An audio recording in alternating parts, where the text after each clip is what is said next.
साक्षी भाव, चेतना और होश में रहना, इनमें क्या भेद है? अगर हम इधर उधर के शब्द लाएंगे तो समस्या हो सकती है। तो इस समय आप इतना मान लीजिए कि सब एक है।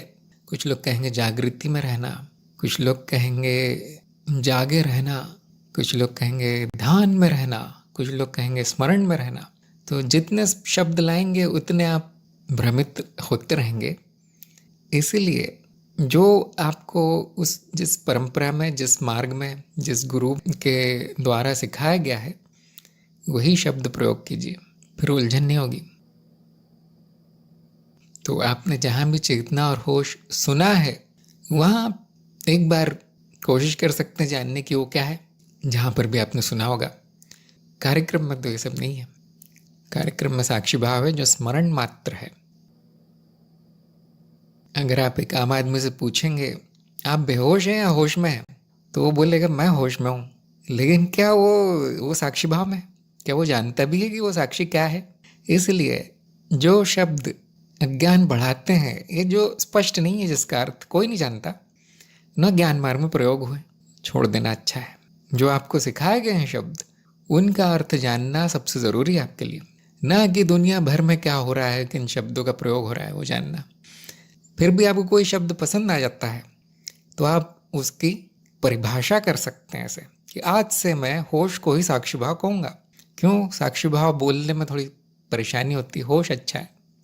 तो आप कर सकते हैं, लेकिन वो आपकी फिर निजी इच्छा है। आप अपने मन में वो कह सकते हैं, लेकिन दूसरे से बात करेंगे तो अर्थ का अनर्थ होगा।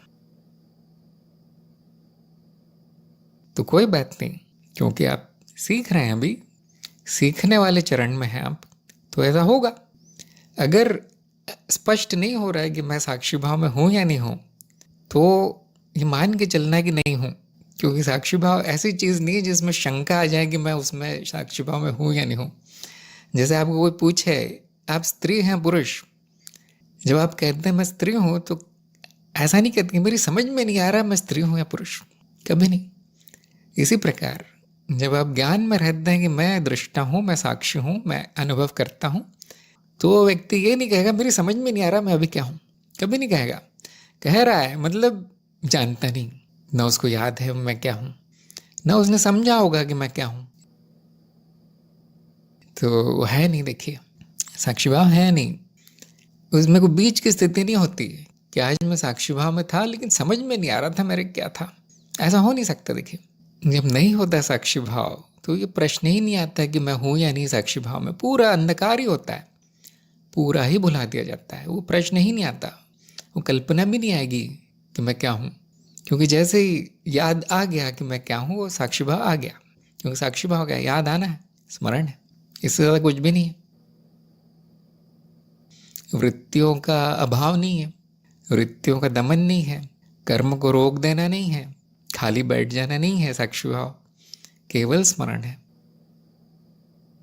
तो वो भूल जाएंगे, कोई बात नहीं। तो जो हो रहा है वो होगा, जो संस्कार इस जीव को चलाते हैं वो होगा।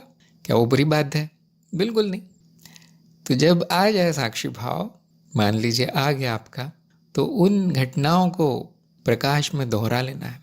ऐसा एक आध मिनट बैठ जाना है कि आज ये घटनाएं हुई, उस समय पूरी तरह अंधकार था, अब प्रकाश है, अब उसको वापस मन में याद कर लेना है क्या क्या हुआ। ज़्यादा नहीं, 1 मिनट 2 मिनट, उससे ज़्यादा नहीं। ऐसे धीरे धीरे जब वो घटना उसी से मिलती जुलती घटना फिर होगी या वही घटना होगी, तो थोड़ी संभावना है कि अब साक्षी भाव के साथ होगी, क्योंकि उसमें वो साक्षी भाव का संस्कार भी पड़ गया है। जैसे मैं एक उदाहरण देता हूँ। मान लीजिए आप घर से बाहर जाते हैं, ताला लगाना भूल जाते हैं। कभी कभी होता है ऐसा, जल्दी में चाबी भी अंदर ही रह गई, चले गए। आधी दूर जाते हैं तो याद आता है अरे मैं ताला लगाना भूल गया। कोई बात नहीं, हम वापस जाके लगा लेते हैं। लेकिन वो जो आपने याद किया है कि मैंने चाबी अंदर ही छोड़ दी है, ताला नहीं लगा, मैंने देखा नहीं दरवाजे को खोल के कि ताला लगा भी या नहीं, वो दोहराना मन में एक संस्कार डाल देता है कि अगली बार जब घर से जाऊंगा तो चाबी लेकर जाऊंगा, देख कर जाऊंगा दरवाज़ा बंद है या नहीं ठीक से। तो अगली बार संभावना है कि वो याद आ जाए कि मैंने ये संकल्प लिया था, मैंने ये सोचा था, मैंने अपने अंदर ही ये संस्कार डाले थे, तो संभावना है कि हाँ चाबी आप ले जाएंगे। हो सकता है दूसरी बार भी भूल जाए, दोबारा से किसी दिन भूल जाए। अब फिर से कहेंगे मन ही मन और कल्पना भी करेंगे कि अगली बार मैं जाऊंगा तो चाबी हाथ में रखूंगा, फिर दरवाज़ा बंद करूंगा। इस तरह से वो और गहरा हो जाता है संस्कार याद आने का। उसके अगली बार फिर भूलने की संभावना बहुत कम है। ऐसा रोज होता रहे, आपका स्वभाव हो जाएगा चाबी लेकर बाहर जाने का। भले ही आप 2 मिनट के लिए जा रहे हैं पड़ोस में, फिर भी आप चाबी लेकर जाएंगे, क्यों? आदत ही पड़ गई उसकी। इसी प्रकार साक्षी भाव भी एक तरह की आदत है, एक साधना है, स्मरण में रहना। जितनी बार दोहराएंगे आप, उतना आपका स्वभाव बनता जाएगा वो। और एक समय आएगा ऐसा कई वर्षों के बाद, जब आपको सोचना भी नहीं पड़ेगा, पहले साक्षी भाव आप मिलेगा। सुबह आँख खुलते ही साक्षी भाव सामने, मैं आनंद में हूँ और वृत्ति से आ गई है। अच्छा, वृत्ति ने विरक्ति, बहुत अच्छी बात है, बहुत अच्छी बात है। फिर छोटी मोटी घटनाएं जिसमें आप भूल जाते हैं, साक्षी भाव नहीं रहता, वो आपको परेशान नहीं करेगी, वो आपके मार्ग में बाधा नहीं, फिर छोटी मोटी है फिर समस्या। तो मैं यही सुझाव दूंगा कि आप उसकी चिंता छोड़ दीजिए कि वो है या नहीं साक्षी भाव में, कब हूँ कब नहीं समझ में भी नहीं आता। आप स्मरण जारी रखिए, फिर वो आनंद विरक्ति इसके परिणाम है। हाँ, तो स्मरण जारी रखिए, इसकी चिंता ना करें कि क्या हो रहा है। इतनी जल्दी परिणाम नहीं आता। कुछ लोगों का बहुत जल्दी आता है, वो तो भाग्यशाली लोग हैं। कुछ लोगों को संघर्ष लगता है, खास तौर से जिनका ज्ञान मार्ग में पहली बार आना हुआ है, पहला जन्म है उनका और पहला अनुभव है ज्ञान मार्ग का। उनको थोड़ा सा संघर्ष लगेगा, उनको थोड़ी सी तो समस्या आएगी। जो कई जन्मों से इसी मार्ग पे हैं, वो तो कहते हैं याद दिलाने के लिए धन्यवाद, चले जाते हैं, फिर कभी नहीं दिखाई देते।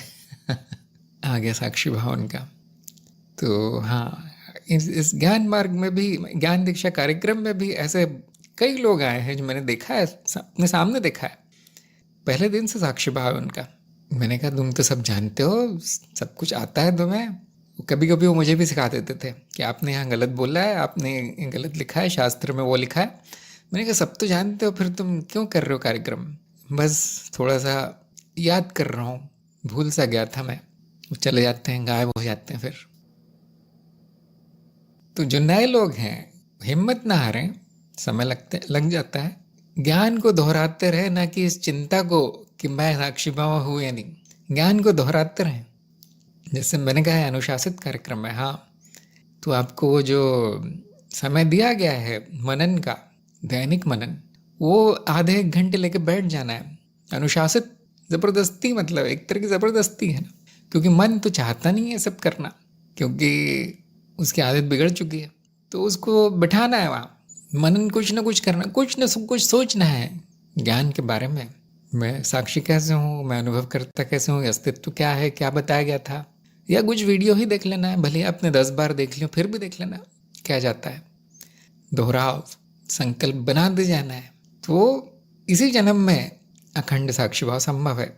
आप में संकल्प शक्ति कितनी है, हिंदी में कहेंगे वो पागलपन आप में, जोश है या नहीं, कि इसी जन्म में सब खत्म करना है मुझे।